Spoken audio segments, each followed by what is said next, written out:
Morbidology is a weekly true crime podcast hosted by me, Emily G. Thompson, author of Unsolved Child Murders, Cults Uncovered, and co-author of Unsolved Murders, True Crime Cases Uncovered. 911 emergency. My son shot my husband. I need an ambulance. He's bleeding. Using investigative research combined with primary audio, including 911 calls, interviews, and trial testimony, Morbidology takes a look at some of the world's most heinous murders. Do you know why you're here? For a home invasion gone terribly wrong. Listen to Morbidology now on Apple, Spreaker, Stitcher, Podbean, or wherever else you get podcasts. You're listening to Scene of the Crime, brought to you by AbJack Entertainment. Be sure to check out some of the other great true crime podcasts from this network, including The Murder in My Family, Missing Persons, and 3 Men and a Mystery. All of these podcasts are available for you to binge on right now, wherever you listen to podcasts.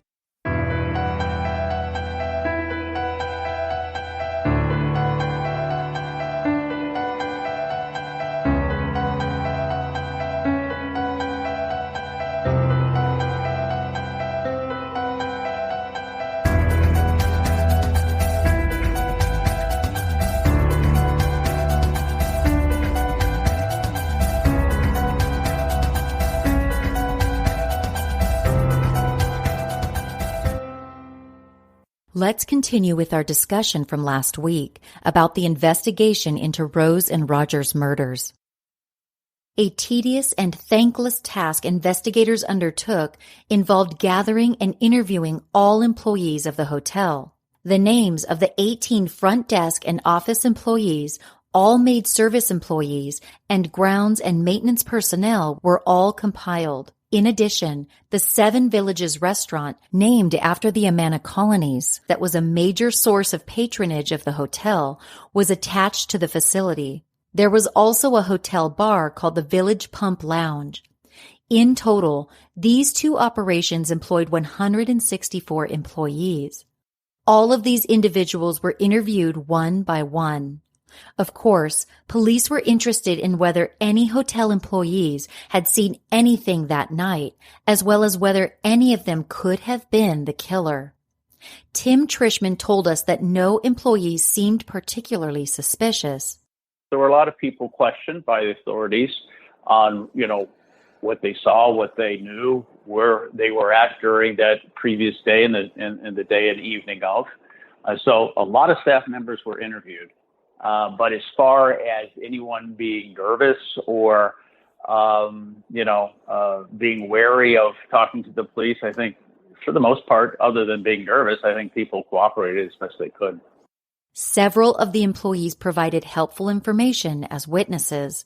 One thing that was discovered when Holiday Inn front desk employees pulled the paper registration card filled out by either Roger or Rose when they checked into the hotel on Friday evening was that whoever had signed it had not used Roger's real name to check in.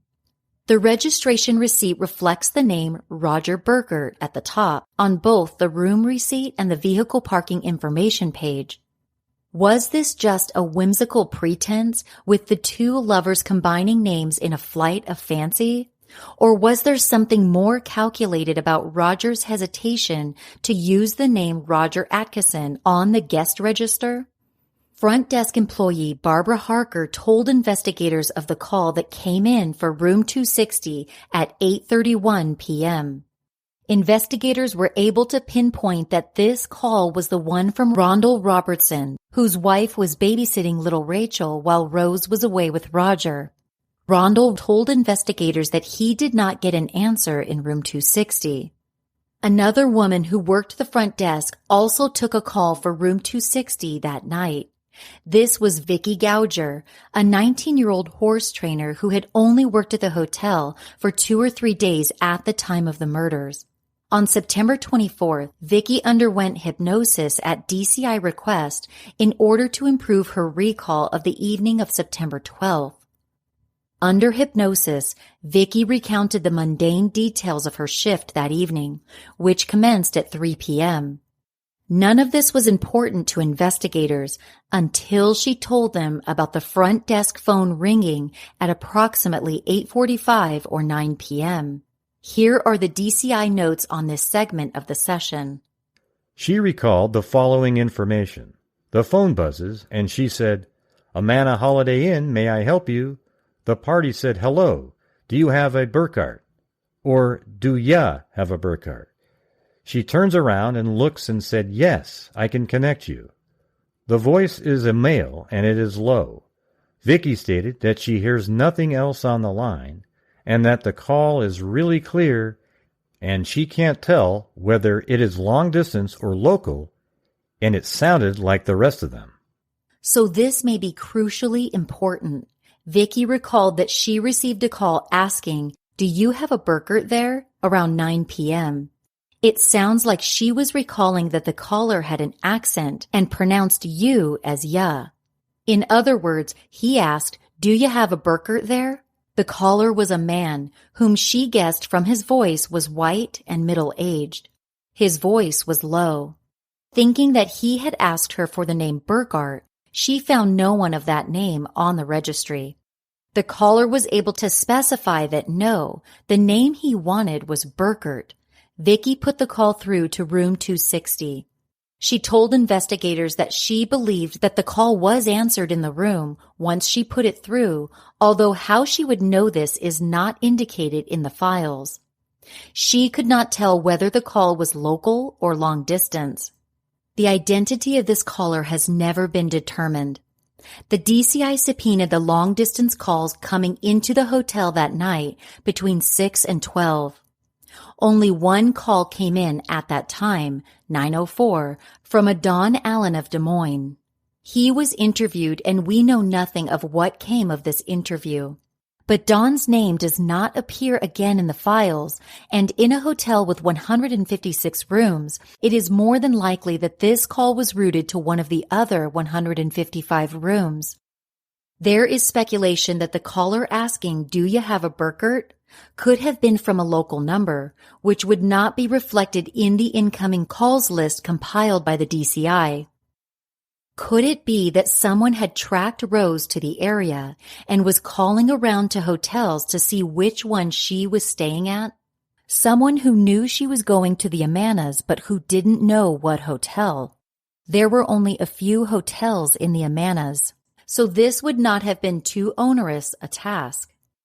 It is unlikely that whoever was calling knew that Roger had used the last name Burkert on the registration. This would make it appear that Rose was the person the caller was seeking. But there is one question that is very important regarding any callers for Roger and Rose. Would the desk clerk have told a caller what room number the couple was staying in? The files do not reflect whether Vicky told the caller asking, "Do you have a Burkert?" something along the lines of, "Oh yes, let me put you through to room 260. In other words, did protocols at the time permit hotel personnel to inform callers of the room numbers of their guests? If yes, then anyone could have called and found out that Roger and Rose were staying in room 260 and proceeded to head to their room to attack them. Or, since we know Vicky was basically a trainee, having only worked there for 3 days or so, perhaps she slipped up and inadvertently told the caller the room number. Tim Trishman told us that the clerks were not supposed to disclose that information. So, if Vicky did not tell the caller that Roger and Rose were staying in room 260, then there would only have been 2 ways for someone to find Roger and Rose's room that night. One would be if the couple told someone their room number. This would almost certainly be someone that they knew, perhaps someone who intended to visit them at the hotel. Or the second would be if someone followed either Roger or Rose or both to their room. This latter option seems less likely, given that their room was in a somewhat remote area of the hotel. They might have noticed someone following them up to the 2nd floor and into the alcove where their room was located. There is one more option. Since we know that Rose was dressed and Roger was not, It is possible that someone called the hotel and asked Rose to meet him in the lobby, and she pulled on some clothes and went down to meet this person. And that person forced her back to the room where things turned ugly. Of course, investigators pulled the phone records showing calls made from room 260 that night. We don't have these records, but Tim Trishman told us. There were 2 or 3 calls made by that room during the course of that evening. We have already discussed that Rose called the Robertsons from the room around 7:50 p.m., and we know that she spoke with either their landlady or their son at that time. But as far as any additional calls from the room or calls to the room, investigators hit a brick wall. Here is Sheriff Rotter. We do know about the phone call. So when they checked in, Roger signed in with his first name and her last name, and so that's interesting. You know, I think they were trying to pose as if they were married, and I think that's the reason for that. And so we do know that a call came in. One of the problems they had was the switchboard, which was, probably fairly modern for the time, was actually not working properly. And so some of the call records that normally would have been able to obtain were not obtainable because there was a glitch in the system and it wasn't working properly. So that kind of stifled that evidence they were trying to run down back then already. Another thing that was widely reported but there is zero mention of in the files we received was that the couple ordered room service. This was confirmed by hotel manager Tim Trishman. I believe there was room service. And the guests in room 261, across the hall from room 260, Mr. and Mrs. Gilbert Harpham, heard a knock and a female voice say, "Room service," at approximately 9:15 p.m. It sounded to them as though room service was delivered to room 260, but it could have been room 262, right next door to the crime scene. The hotel restaurant's kitchen closed at 10, so any room service would have been ordered before this time, making the Harpham's observations fit the likely timeline. It's very unfortunate that we do not have the room service records showing what exactly was delivered to room 260, because that would help establish the time of death. Remember that Roger and Rose's autopsies determined that their stomach contents were empty, meaning that they had not consumed a meal for about 4 hours prior to their death. If they ordered dinner at 9:15 and ate it, then the time of death could not have been until 2 a.m. But if they ordered only beverages, then the time of death remains a completely open-ended question. Other than when they checked into the Holiday Inn at 7:40, were registered by desk clerk Lucille Bell and paid by check or cash, not credit card, police records indicate that Roger and Rose had no subsequent contact with hotel employees. The records we have seen reflect nothing about a room service delivery, a phone call asking that the car be moved, or any interaction with the restaurant or bar staff. All of those on duty that night were questioned, as well as all guests who were determined to have been in the lounge, and none reported that they recognized Roger and Rose, with the exception of the lounge piano player, who said that she may have seen the victims there. However, she was not certain, and since no one else recalled seeing them, it seems unlikely that this was an actual sighting of the couple. However, as we have seen, we have heard from those who recall the events of September 1980 that the couple did order room service, they were asked to move their car, and that possibly there was some kind of interaction with the bartender. Margie Lowry told us that the Iowa County Sheriff's Department asked about whether she knew anything about this alleged incident. They also wanted to know about the bartender and her being down at the bar. She had gone down to the bar, evidently, to listen to the band, and somebody was bothering her, and she went up and asked the bartender if, he could ask security to have this guy leave her alone or escort out, whatever. And I guess the bartender just told her that, if you can't handle it, we don't have to, this is a public place. The bartender, Ron H., would deny this exchange in later interviews, as we shall see. Look, I get it. 2020 has been exhausting for everyone, and with many special events canceled this year, we need something to look forward to. That's why we're excited to announce that our friends at CrimeCon have 2 true crime events on sale now. CrimeCon House Arrest is an aptly named virtual event that brings everything you love about CrimeCon straight to your TV, tablet, computer, or phone. And we mean everything. From multiple programming tracks, a virtual exhibitor hall, one-on-one interactions with your true crime heroes, and even Podcast Row, CrimeCon House Arrest is a full day of true crime education and advocacy for the most serious citizen sleuths, streaming live November 21st. Virtual events not your thing? Tickets for CrimeCon 2021, taking place June 4th to 6th in Austin, Texas, are also available now. Early bird tickets have already sold out, but a limited number of advanced rate badges are still available, and they're going fast. Best of all, you can add a COVID-proof protection plan to your purchase in case this nasty virus is still hanging around next June.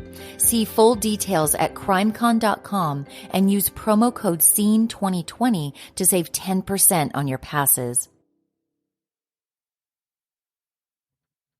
By September 19th, 6 days after the murders, Sheriff Spurrier said that all the hotel guests and hotel and restaurant employees had been interviewed, some being contacted as far away as California, Virginia, and Wisconsin. Tim McDonald, DCI supervisor, said that teletypes had been sent out to law enforcement agencies in other states to see if any similar crimes had been reported. He requested that anyone in the vicinity of the Amana Holiday Inn on September 12th who might have seen anything out of the ordinary or noted any hitchhikers, unusual vehicles, or anything else, please contact investigators immediately. According to the police files, the members of the Iowa Association of Cemeteries who had gathered at the Holiday Inn that weekend were located and interviewed. None of them recognized Roger or Rose when showed pictures of the victims. There is no indication in the files as to whether the members of the Faith Christian Reformed Church group were similarly questioned. A guest who checked in around the same time as the couple, whose name is redacted from the file, was interviewed as to whether he or she observed the victims or anything unusual. The canvass of hotel guests did lead to some helpful information. As we said, the Harpums in room 261 reported hearing room service delivered at 9:15 p.m. by a woman to either room 260 or 262. And Cynthia Rice in room 262 heard voices in the hallway and someone say, "I don't believe it, where's Randy?" around 10:30 p.m. She also heard music coming from the room next door between 10:30 and 10:45 p.m. Remember, rooms 260 and 262 abutted only each other, so the source of the music would be fairly evident.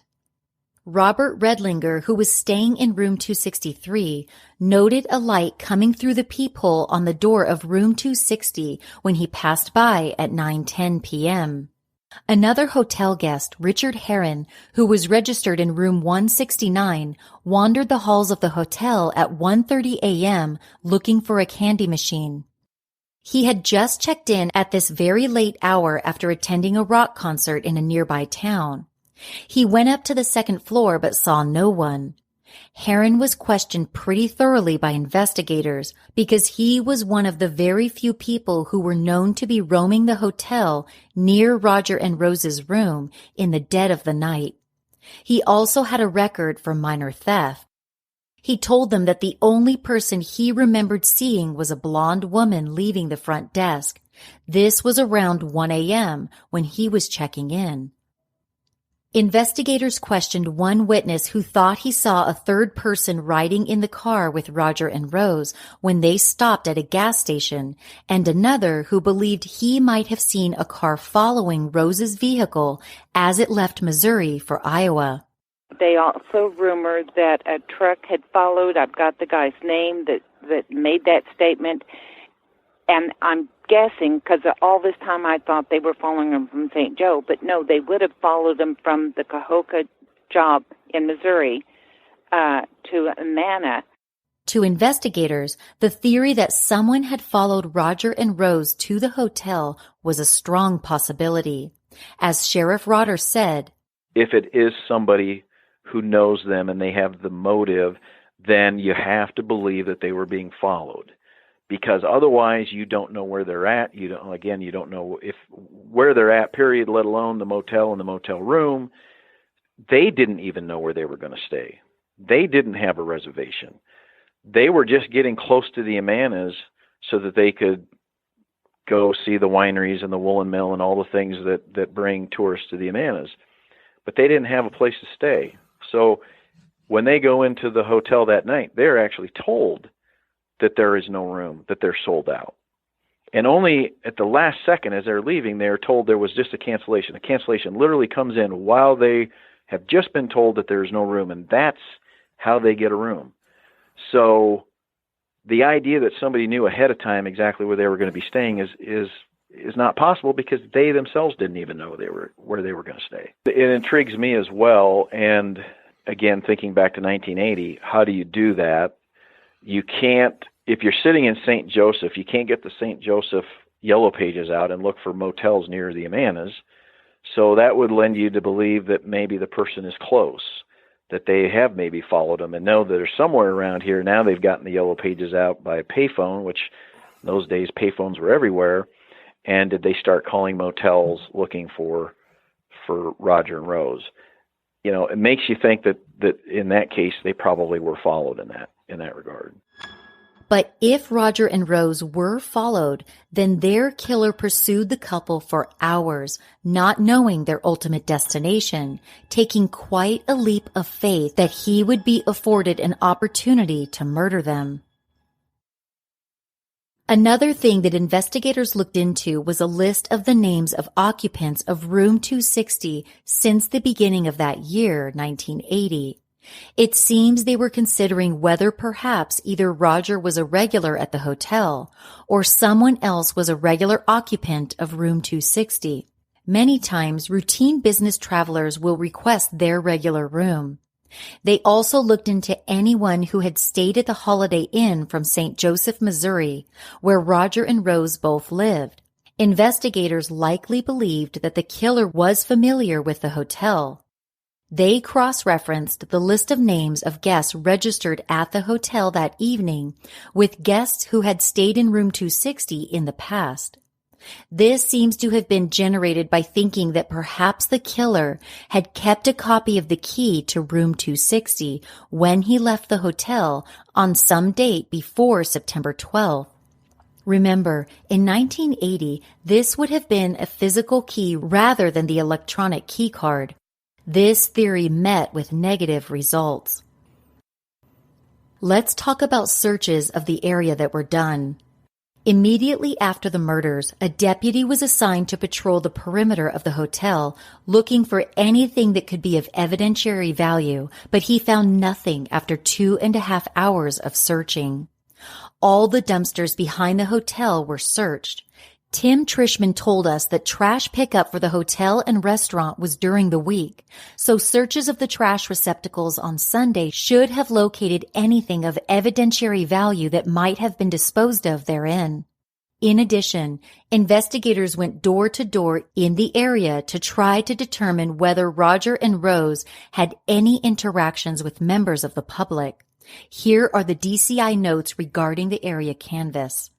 It should be noted the Amana Holiday Inn is located off I-80 in Iowa County in an area called Little Amana, which has a number of business establishments included therein. A canvass was conducted by agents of the DCI and deputy sheriffs of Johnson and Iowa counties of employees working in these business establishments in an effort to ascertain any activities of the victims and suspicious subjects that may have been in the area. During this investigative canvassing, photographs of the victims were shown to potential witnesses. The results of the canvassing met with negative results concerning anyone having positively seen the victims at any restaurant, gas station, or other business establishments in the Little Amana area or I-80 or other portions of the Amana area. On September 18, 1980, 6 days after the murders at the Holiday Inn, the Iowa County Sheriff's Office issued a press release requesting assistance from the public as to whether they had seen either of the victims, Rose Burkert or Roger Atkinson, en route to the Little Amana area between 5 and 7:30 p.m. from Cahokia, Missouri, or in the Little Amana area on the evening they were killed. They were trying to figure out whether Roger and Rose had perhaps had an altercation with someone or someone had followed them to the hotel. DCI notes tell us that this public request for information met with very few results and nothing came of it. No one has ever come forward with a confirmed sighting of Roger and Rose on the 12th of September. A September 23, 1980 article in the St. Joseph News Press quotes DCI Director Shanahan as saying with frustration, quote, "The Amana vicinity is a popular tourist attraction.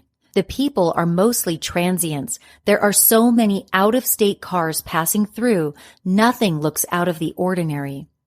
In other words, anyone could have come and gone in the area without attracting notice. And apparently, Roger and Rose were among these anonymous travelers. In a painstaking task in the era before sophisticated computer databases, Iowa investigators established a central information list to facilitate their investigation. Every name that was gathered in the course of the investigation was entered into this alphabetical database, along with a brief entry of where the name came from. For example, the name of every guest at every hotel in Williamsburg on the night of September 12th was entered. The database also included the names of employees of all Amana area businesses, the names of all guests who stayed in the Holiday Inn Room 260 in 1980, the names of Roger's 1979 GTE Iowa classmates for a work-related course he had attended in Iowa, guests registered at the Cahokia Motel during Roger's stay there, and the names of those who attended Rose and Roger's funerals. Another set of names on the list was the guest registry from the Sheraton in Galesburg, Illinois earlier that summer. We'll get into why that was a little later. Investigators also ran background checks to determine whether any GTE employees, colleagues of Rogers out of the Savannah, Missouri office where he was based, had criminal records. None did. In any event, as listeners can hear, this was a massive endeavor, with investigators leaving pretty much no stone unturned in their quest to find out who killed Rose and Roger. They went down every alley and pursued every lead and theory, no matter how remote. And still, there were no answers.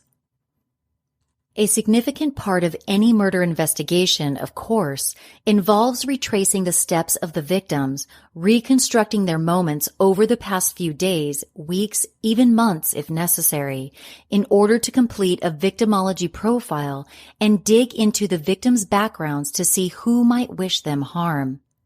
Accordingly, the Iowa County Sheriff's Office and the DCI spent about 2 weeks in the St. Joseph and Savannah area, as well as Cahokia, conducting their investigation and interviewing witnesses, acquaintances, friends, and relatives of the couple. They were aided by several St. Joseph PD detectives, including Jim Wright and Mike Herter, both of whom worked the crime for years and who have both since died. Detectives Harold Judd and Ron Fisher also assisted on the ground in St. Joseph. As Detective Fisher told us, they discovered that this case has got all kinds of twists. Here is what they uncovered. At the end of August, Roger agreed to be sent on a 2-week work assignment in Cahokia, Missouri, whereby he and the other men on his work crew took down old telephone lines as new underground wires were installed. He was to be provided with a motel room and expense money and was expected to work in the Cahokia area Monday through Friday for the weeks of September 8th and September 15th. There was also work over the weekend if employees chose to accept it. It appears that Roger was confused as to some dates he mixed up and believed that he had to be back in Savannah for a mandatory GTE employee meeting on Thursday the 11th. Gary S. told investigators that his impression from Mike H. was that Roger was going to return to Savannah and attend that meeting and take Friday off, all while staying with his girlfriend, unbeknownst to his wife. Remember, Rose had Wednesday, Thursday, and Friday off that week as she transitioned between jobs. When Roger found out his mistake and that he would indeed be in Cahokia all week, he and Rose hatched a plan to have her come stay with him. And then there was the strange story with the car. Here is Marcella. Well, there's the situation with Roger's car. That still is odd to me, and I don't understand that situation. Anyway, and it's supposed to be two different versions. I thought Roger drove the Volkswagen Rabbit that was his car to work that morning when he left on Monday morning. Now, I've been told that I said it was the Vega, which was my car, and I believe it was the Rabbit.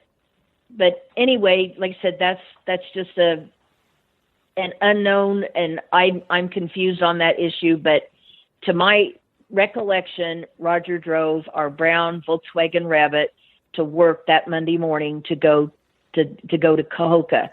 And I didn't know what the plan was as far as how he was going to get to Cahokia, but I assumed there would be a GTE truck that he would take from Savannah, Missouri, which is where his home base was, to Cahokia to do the work that week. And that way he'd have a business truck to whatever their supplies and stuff to do the kind of work that he needed to do.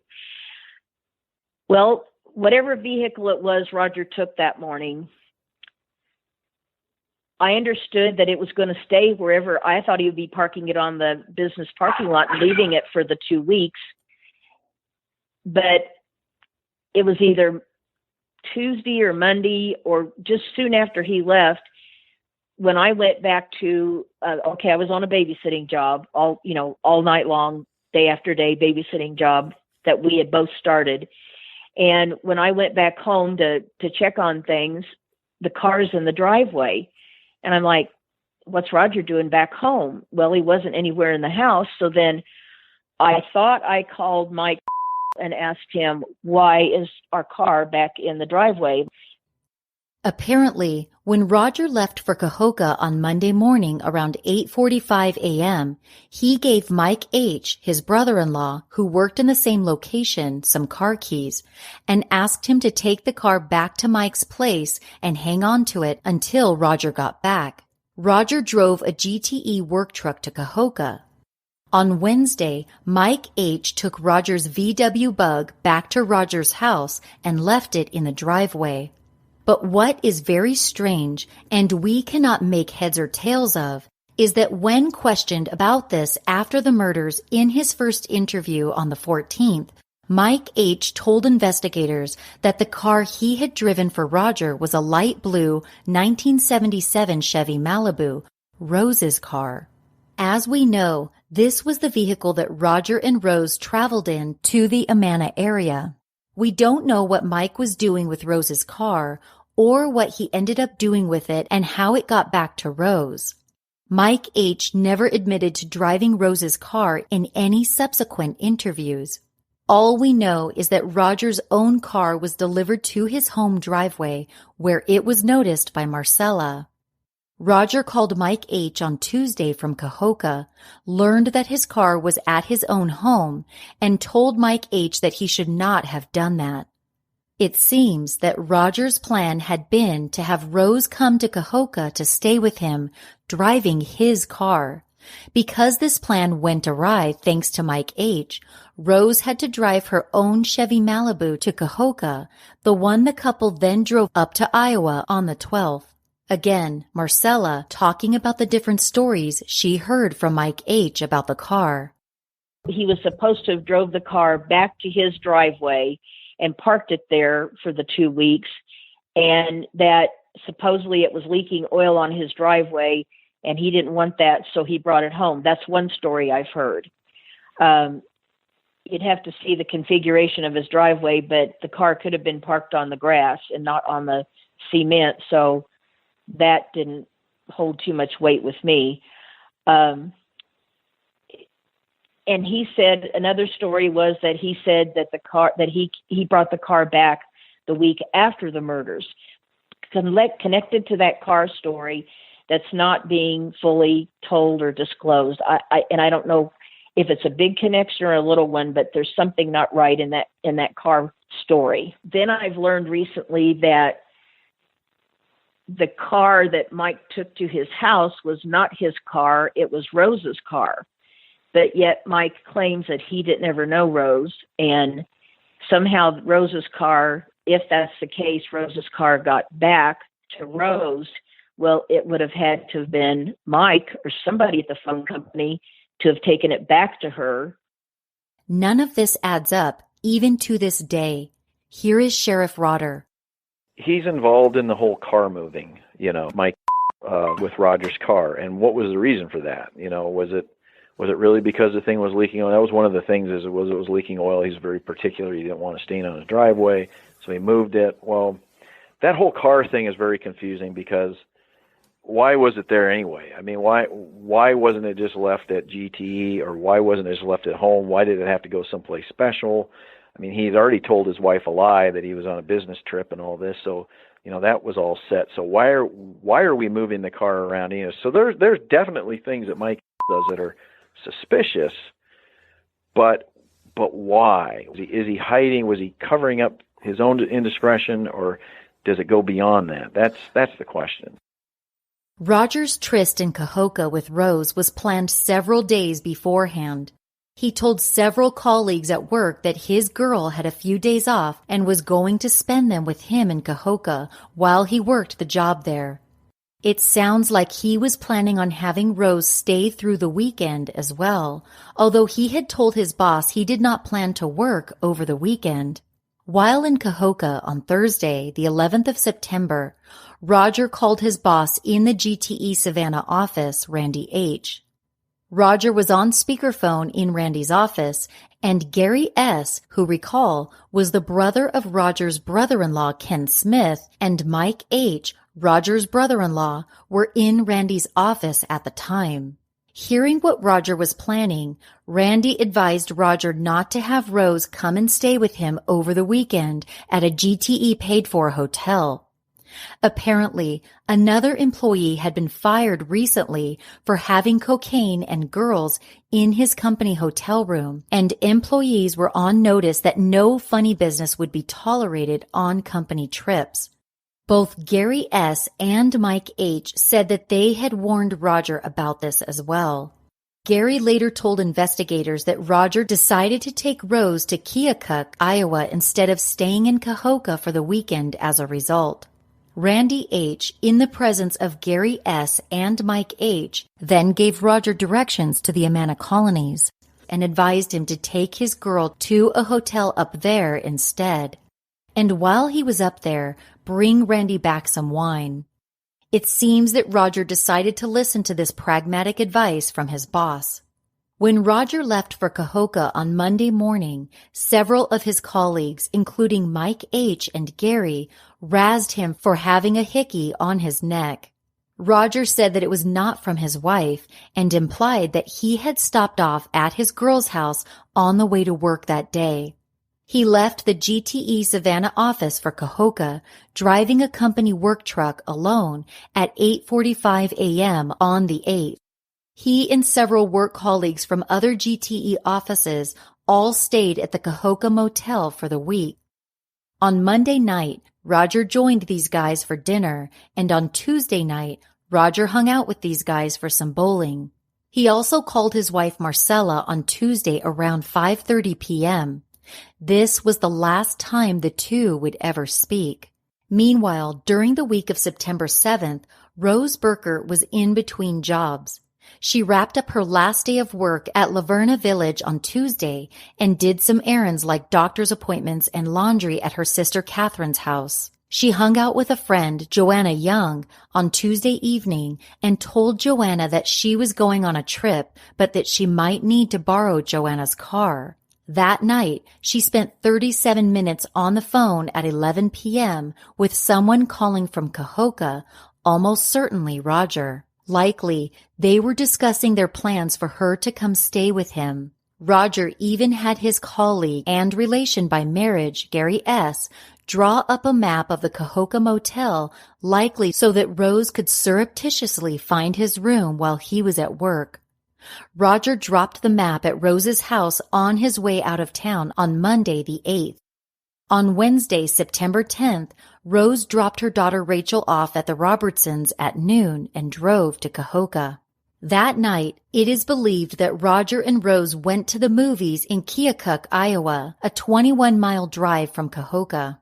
The manager of the Cahokia motel, Darlene Rash, reported that she did not see either Roger or Rose on Friday the 12th, but that Rose's car was gone from the parking lot by 11 a.m.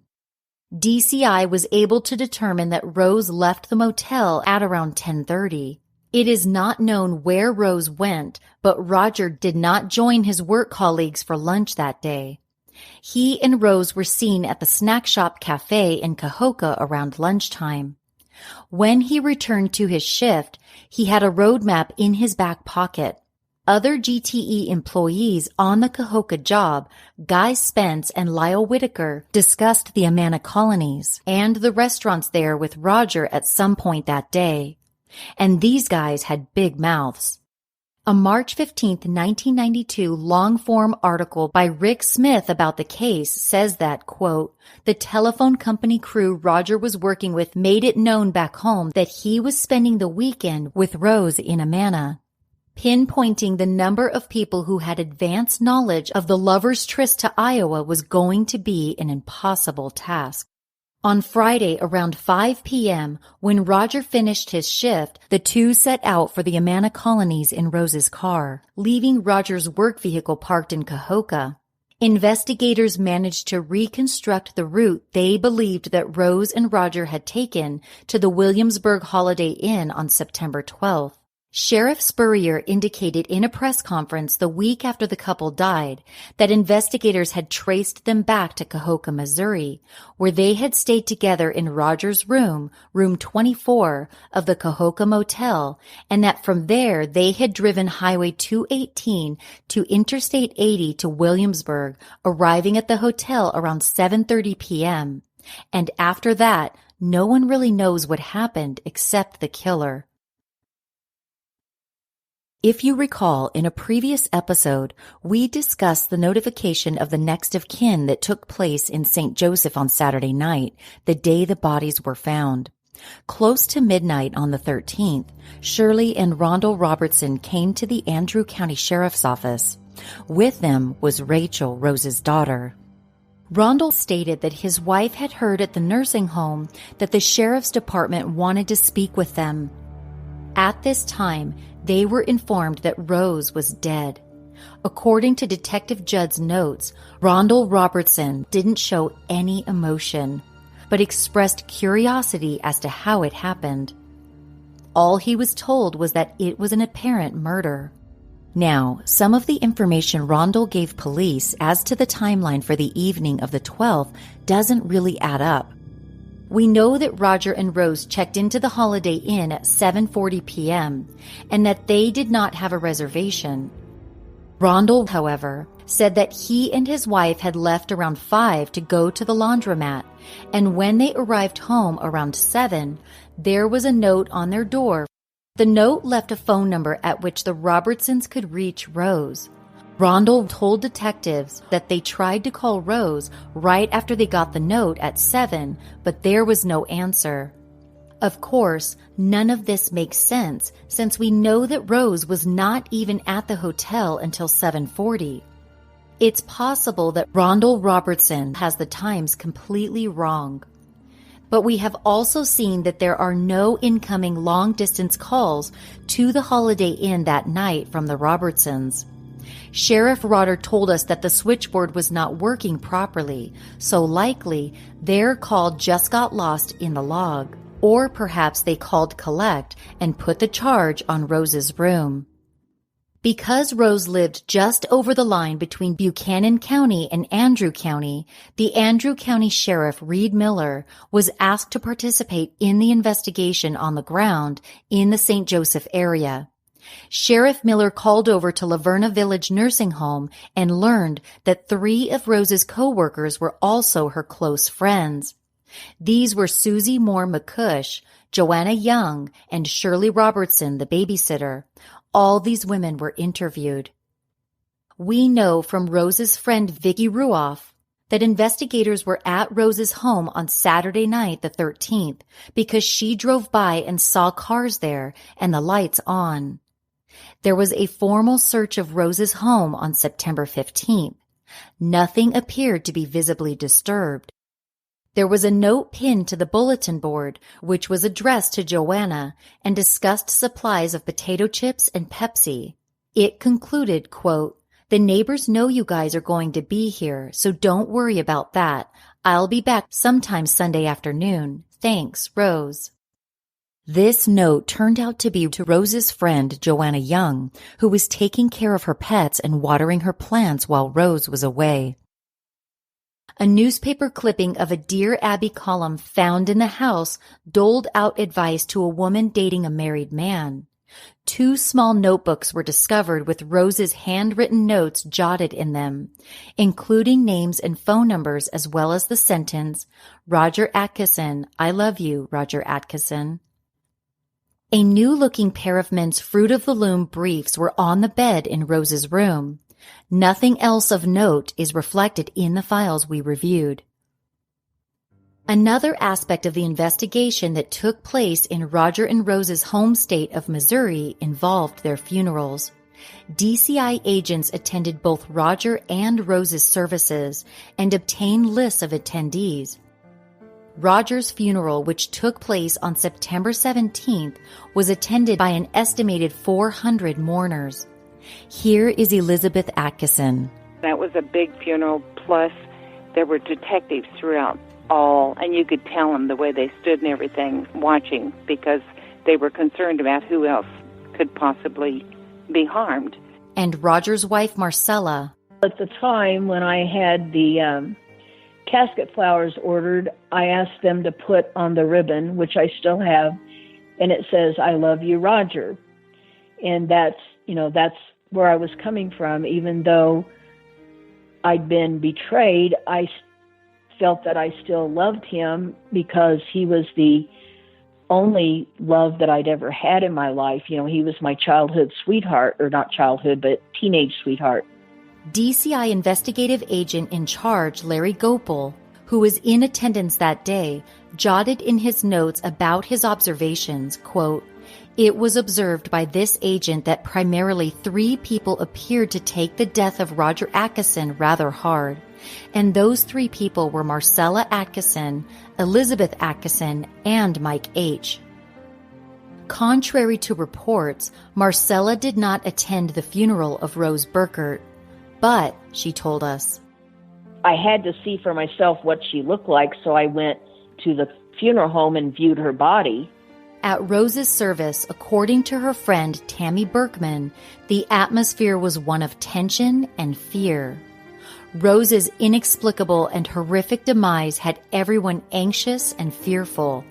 Tammy said, "Everybody was scared to death, even at the funeral. You could tell that everybody was just paranoid and scared and watching, everybody else that came."